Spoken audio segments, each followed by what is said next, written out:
នេះជាដើមយិនសិនណាហើយដើមយិនសិនមួយដើមនេះគឺវាផ្កាក្នុងដីដោយសារតែវាងើបឡើងអត់រួចណាគ្នាដោយសារតែដីរឹងពេកហើយបើមិនអញ្ចឹងទេគឺអាចនឹងវាន់ខ្សែច្បាំងនៅខាងក្រោមហើយចាំមើលខ្ញុំដកវាមកថាវាមានផ្កានៅខាងក្នុងដីនឹងដូចខ្ញុំនិយាយមែនអត់អ្នកគ្នាខ្ញុំ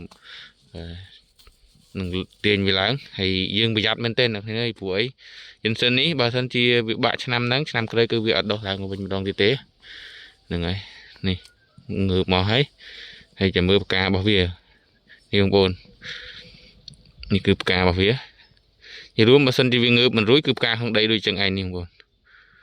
ហើយមិនមែនមានតែមួយនឹងទេអ្នកនេះគឺច្រើនណានេះយិនសិននេះគឺអាយុវាចូល4ឆ្នាំហើយអ្នកនេះនេះខ្ញុំមើលខ្ញុំឃើញមិញចាំតិច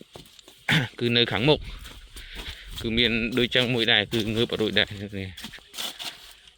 ចន្លោះណាទេមិញអូនេះនេះសិតតែងើបអត់រួចដែរនឹងនេះប៉ុន្តែទោះអត់ងើបរួចយ៉ាងណាក៏ដោយវាមានលក្ខណៈមួយគឺយិនសិនគឺទៅនៅតែរក្សាផ្ការបស់វាមកជាមួយរហូតបងប្អូននេះចឹងគឺល្អខ្លាំងមែនទេនេះតែអានេះបើយើងមិនជួយវាគឺវាខូចហើយនឹងនេះហើយខ្ញុំដូចឃើញច្រើនដើមទៀតមិញនិយាយរួមទៅតកែ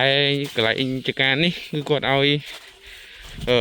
ដោះអាយិនសិនដែលជាប់ចឹងតែពួកខ្ញុំដោះអត់អស់នេះដោយសារវាច្រើនពេកចការច្រើនហើយយើងធ្វើអត់ទាន់គ្នាតិចចឹងទៅដូចនេះអីសិតជាបញ្ហានេះនេះបើសិនជាយើងអត់ដោះអីគឺវាខូចងាប់នៅក្នុងនឹងហើយគឺវាលួយហើយនេះ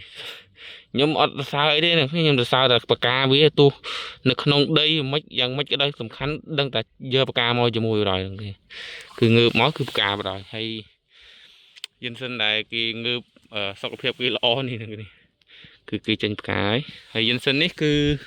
គេប្រមូលផល6ឆ្នាំនេះគេ6ឆ្នាំគឺគេចាប់ផ្ដើមប្រមូលផលហើយប៉ុន្តែនៅក្នុង6ឆ្នាំហ្នឹងគឺមិនមែនបានទាំងអស់ទេនេះម្រាំដល់6ឆ្នាំហ្នឹងងាប់សឹងថា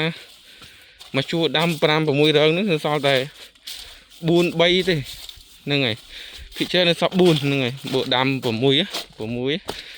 ហើយការធ្វើរងយិនសិននេះគឺពិបាកខ្លាំងមែនតើបងប្អូនដូចឃើញស្រាប់ហើយគឺភាគច្រើនយិនសិនយើងដាំនៅចន្លោះតាមចលើងភ្នំអញ្ចឹងទៅការទឹកហូរខ្លាំងយើងត្រូវការក្រាតង់អញ្ចឹងហើយដបូលវាលើអីនេះមើលទៅហើយនេះហើយជាដើមយិនសិនដែលគេល្បីថាយិនសិនការ៉េនេះអញ្ចឹងមានតែប៉ុណ្្នឹងទេនេះចាំវីដេអូក្រោយខ្ញុំនឹងបង្ហាញពីរបៀបដាំរបៀបគាស់នៅមានរបៀបច្រើនទៀតនេះនៅកន្លែងចការយិនសិនណា